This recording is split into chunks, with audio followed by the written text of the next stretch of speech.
రాష్ట్రాన్ని శాంతి భద్రతలతో ధర్మంగా నడపాల్సినటువంటి పాలకులు ఈ రకంగా ప్రజల మధ్య విద్వేషాలను రెచ్చగొట్టి ఆందోళనలు రెచ్చగొట్టి లా అండ్ ఆర్డర్ దెబ్బతినే పరిస్థితిలోకి బ్యానర్లు కట్టించడం ఊరు ఆర్గనైజ్డ్గా అసలు 111 కేసు సెక్షన్ బిఎన్ఎస్ఎస్ 111 ప్రకారం మిమ్మల్ని కదా కేసు కట్టాల్సింది, మిమ్మల్ని కాదా? మరి గొడవలు ఎందుకు స్టార్ట్ అయినాయి గుంటూరులో? మీరు తప్పుడుతనంగా బ్యానర్లు కట్టితే ఆ బ్యానర్ దగ్గరికి వెళ్ళి అంబటి రాంబాబు గారు ఈ బ్యానర్ తీయమని చెప్పాడు. 24 గంటలు టైం ఇస్తాం, ఇట్లాంటి తప్పుడు ప్రచారాలు తీయండి అని చెప్పొచ్చాడు. అది ఎవడో నాలాంటి వాడితో అనుకోండి వెళ్ళి ఆయన పీక్కొస్తాం, ఏది జరిగితే జరిగింది అని చెప్పాను. ఇంత దుర్మార్గం ఏంటంటే, దురదృష్టం, ఈ రాష్ట్రానికి పట్టిన దరిద్రం ఏంటంటే, ఎక్కడ ఆ బ్యానర్ పెట్టిన తీసుకొచ్చి పోలీస్ స్టేషన్లో కూర్చోబెట్టాల్సినటువంటి మీరు ఆ బ్యానర్లకే మీరు కాపలా కాసే పరిస్థితిలో పోలీస్ వ్యవస్థని ఎంతమంది కాకి బట్టలు వేసుకున్నటువంటి కానిస్టేబుల్స్, ఎస్ఐలు, సిఐలు, డిఎస్పీలు మనస్సంపుకుని ఉద్యోగం చేస్తున్నారు, గతి లేక ఉద్యోగం చేస్తున్నారు. తెలీదా?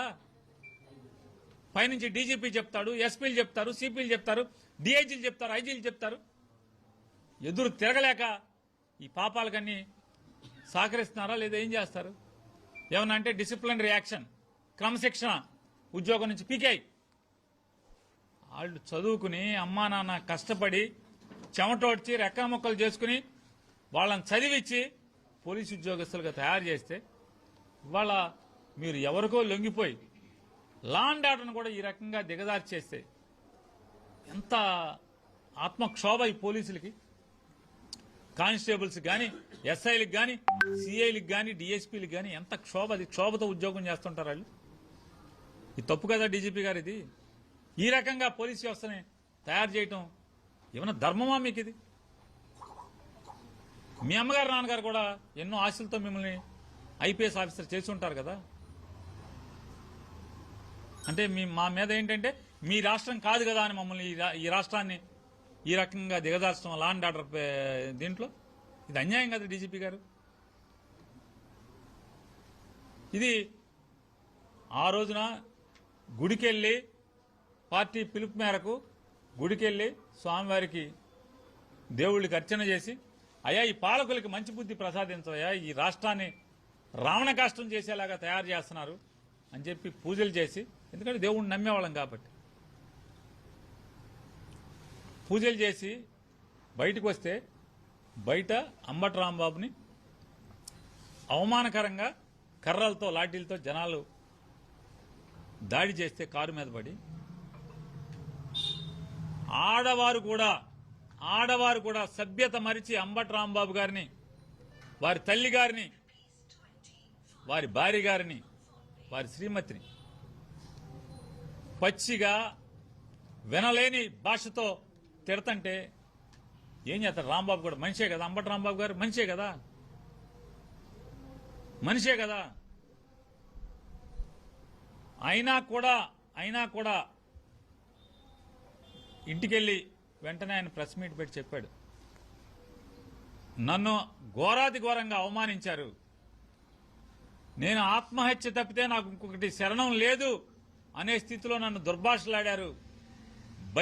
నడి బజార్లో పట్టపగలు నా తల్లిని, నన్ను, నా శ్రీమతిని, అందరినీ దూషించారు.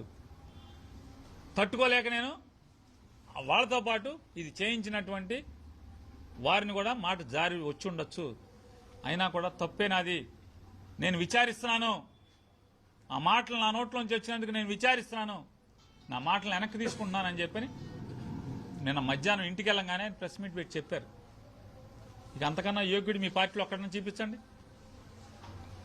ఆ రకంగా అంత సంస్కారవంతంగా అది నా నోట్లోంచి తప్పు వచ్చింది, నేను వెనక్కి తీసుకుంటున్నాను, పొరపాటు నాది, ఆ మాట రాకూడదు, నన్ను ఎంత అవమానం చేసినా ఆ మాట రాకూడదు, నేను వెనక్కి తీసుకుంటున్నాను,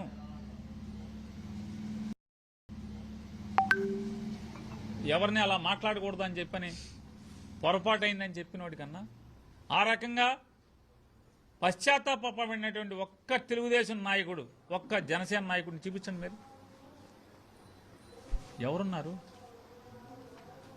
అరే హుందాగా ప్రవర్తించాడు అంబటి రాంబాబు అని మీరు అక్కడితో కాకుండా మీరు దాన్ని ఒక ఆర్గనైజ్డ్గా నారా చంద్రబాబు నాయుడు గారు లోకేష్ నాయుడు గారు ఇద్దరూ కలిసి ఆర్గనైజ్డ్గా పోలీసుల్ని అంటే మళ్ళీ ఎక్కడన్నా వైసీపీ వాళ్ళు తిరగబడి తంతారేమో అని చెప్పి తిరగబడతారేమో ఏముంది ఒక పోటు 4 పోట్లు పొడిస్తే ఏమన్నా సత్యంలో పోకుండా ఇంకో పోటు పొడవచ్చు కదా 4 చంపకాయలు వేస్తే ఇటు పారిపోయే లోపు శ్రోదా పడిపోయే లోపు ఇంకో చంపకాయ వేయచ్చు కదా లేకపోతే మీ చేతిలో కర్రలాక్కుని ఇంకోటి పాల్గొట్టచ్చు కదా కానీ మిమ్మల్ని కాపాడటం కోసం ఉన్నట్టుగా పోలీసుల్ని పక్కన పెట్టుకుని మీరు వచ్చి ఒక రాష్ట్ర పాలకుడిగా మీరు ఇది చేయడం ధర్మమా అని అడుగుతున్నాను. దేవుడి సాక్షిగా మీరు ప్రమాణం ఏం చేశారు? ప్రమాణ స్వీకారం రోజున రాగద్వేషాలకు అతీతంగా నేను పరిపాలన చేస్తానని చెప్పి దేవుడి మీద ప్రమాణం చేసి ప్రమాణ స్వీకారం చేసి మీరే మనుషుల్ని పోగేసి రెచ్చగొట్టి పోలీసుల్ని నిర్వీర్యం చేసి ఈ రకంగా మీరు చేయటం అనేది ధర్మబద్ధమా, రాజ్యాంగబద్ధమా, ప్రజాస్వామ్యబద్ధమా అని అడుగుతున్నాను. ఈ రాష్ట్రానికి చాలాసార్లు లోకేష్ నాయుడు గారు చెప్పారు, మా నాన్న బ్రాండ్ అండి, బ్రాండ్ అన్నాడు. అంటే మాకు అర్థం కాల, మా నాన్న బ్రాండ్ అంటాడు లోకేష్ గారు ఏంటని. ఏంటయా బ్రాండ్, లోకేష్ నాయుడు గారు బ్రాండ్ ఏంటాడంటే వీటన్నిటికీ బ్రాండ్. అప్రజాస్వామ్యానికి విలువలు లేకుండా రాజకీయాలు చేయటానికి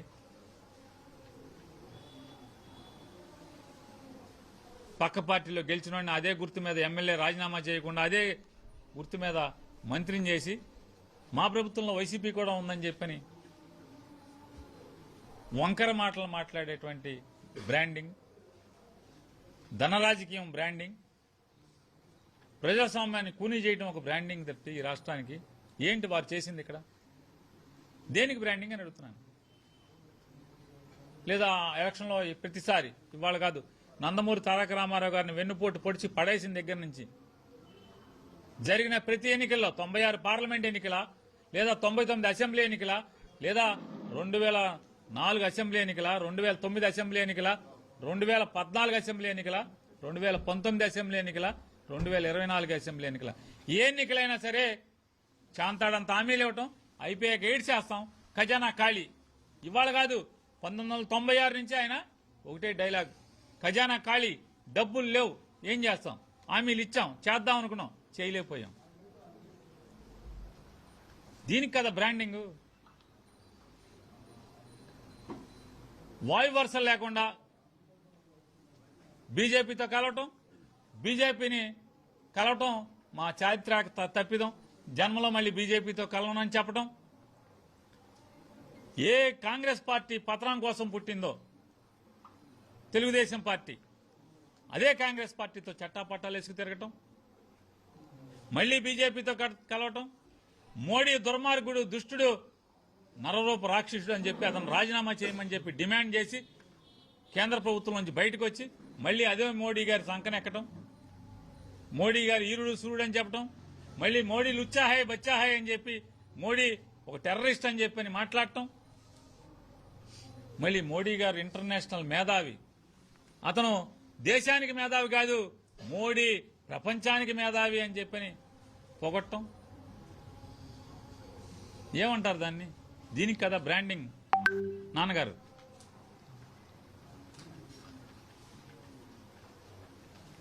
నారా చంద్రబాబు నాయుడు గారు, మీరు ప్రభుత్వాన్ని నడుపుతూ పోలీసుల్ని, వ్యవస్థని, కరుకుగా ఉండాల్సినటువంటి కాకిని నిర్వీర్యం చేయటం ద్వారా ఈ వ్యవస్థకి ప్రమాదం, ఈ రాష్ట్రానికి ప్రమాదం. ఏదో ఒక రోజు మీకు కూడా ప్రమాదం అయ్యే పరిస్థితి వస్తుంది. ప్రమాదం అంటే రాజకీయంగా ఇంతకన్నా పెద్ద అవమానాలు పొందాల్సి వస్తుంది ఎవరైనా సరే. ఏ విత్తనం నాటితే అదే మొక్క మొలుస్తుందండి, అదే పళ్ళు కాస్తుంది. ఇన్ని తెలిసిన వాళ్ళు, ఇంత అనుభవం ఉన్నవాళ్ళు, 80 ఏళ్ల వయసులో 45 ఏళ్ల ఇండస్ట్రీతో, 16 ఏళ్ల ముఖ్యమంత్రి అనుభవంతో మీరు ఇటువంటి విత్తనాల్ని సమాజంలో ఈ రాష్ట్రంలో నాటితే భవిష్యత్ తరాలకు ఏమి ఇద్దాం అనుకుంటున్నారు మీరు అనేది ప్రశ్నిస్తూ ఖచ్చితంగా నిన్న జరిగినటువంటి రాక్షస మారణ కాండ బరి తెగించినటువంటి విశృంఖలమైనటువంటి ఆటవిక చర్యల్ని భారతదేశం అంతా కూడా తలతిప్పి చూసేట్టుగా ఖచ్చితంగా ప్రతి తలుపు తడతాం. భారతదేశంలో ప్రతి వ్యవస్థ దగ్గరికి వెళ్తాం.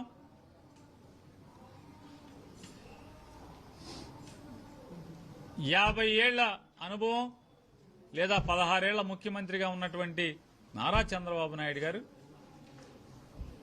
ఇంత ఆటవికంగా రాష్ట్రంలో పరిపాలిస్తున్నాడనేది ప్రపంచానికి చెప్తాం. శాంతియుతంగా ప్రజాస్వామ్యబద్ధంగా న్యాయసమ్మతంగా న్యాయస్థానాల్లో కూడా మేము పోరాటం చేస్తామని చెప్పని మీరు భయపెడదామని లేదా రాబోయే స్థానిక సంస్థల ఎన్నికల్లో వైఎస్ఆర్ కాంగ్రెస్ పార్టీ వాళ్ళు ఎవరు నామినేషన్లో వేయకూడదు లేకపోతే పోటీ చేయకూడదు, దానికి ఇట్లాంటి వాడుకుని చేద్దామని చెప్పని మీరు కనుక ఇటువంటి ఎత్తుగడలు వేస్తే ఈ ఎత్తుగడలకి లొంగేవాడు కానీ తలొగ్గేవాడు కానీ వైఎస్ఆర్ కాంగ్రెస్ పార్టీలో ఎవరు ఉండరనేది మీకు చెప్తూ, మీరు ఇటువంటి రాజకీయ ఎత్తుగడలతో దిగజారినటువంటి రాజకీయ విలువలతో ఇటువంటి చేయటం వల్ల ఈ రాష్ట్రానికి అరిష్టం అనేది గుర్తుపెట్టుకోమని చెప్పని మరి డిమాండ్ చేస్తున్నాం.